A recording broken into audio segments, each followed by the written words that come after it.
In 1949, Fairbanks was the center of gold mining in the state. It was gold that made Fairbanks grow into a town, and it was gold that would make a city out of it. From 1925, this company was gold mining in Fairbanks in a big way. Placer mining uses water poured over gold-bearing gravel to separate gravel and sand from the gold. For this large an operation, it took a great deal of water.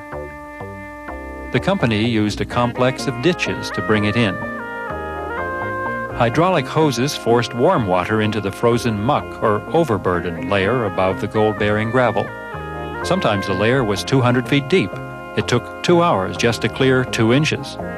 48 hoses were needed to clear an area for one dredge. The hoses also exposed Ice Age fossils, which were given to the museum. The next layer to remove was the gravel that didn't contain gold. The dragline, the largest in Alaska at the time, scraped up 40,000 pounds to a load. The base slid on pontoons so it could move continuously. Excess gravel became the bed for the highway to Anchorage. Finally, the gold-bearing gravel had to be thawed before the dredge could go to work. Men hammered points into the ground, either by hand or by machine. The points were hollow to jet warm water into the frozen gravel. While the machine was no faster than the men, it took much less effort. The interior's frozen ground made mining exceptional. It took 7 years from survey to gold bar, mostly in preparation for the dredges. Buckets of gravel went into the dredges, and water and tailings went out.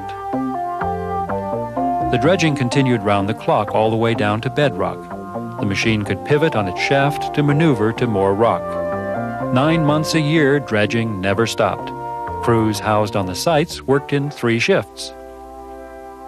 The winter freeze stopped the dredging, but workers returned in early spring, removing 15,000 tons of ice from the dredging ponds. Cleanup every couple of weeks was actually removing gold from the riffles.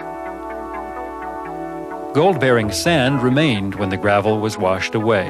It combined with mercury to form a solid amalgam. Paddling separated the amalgam from other material. The boxed amalgam was taken to town and shoveled into a retort and melting furnace. Heat separated the mercury, which distilled out as a liquid to be reused. More heat melted the gold and released impurities. Then pure liquid gold was poured into molds.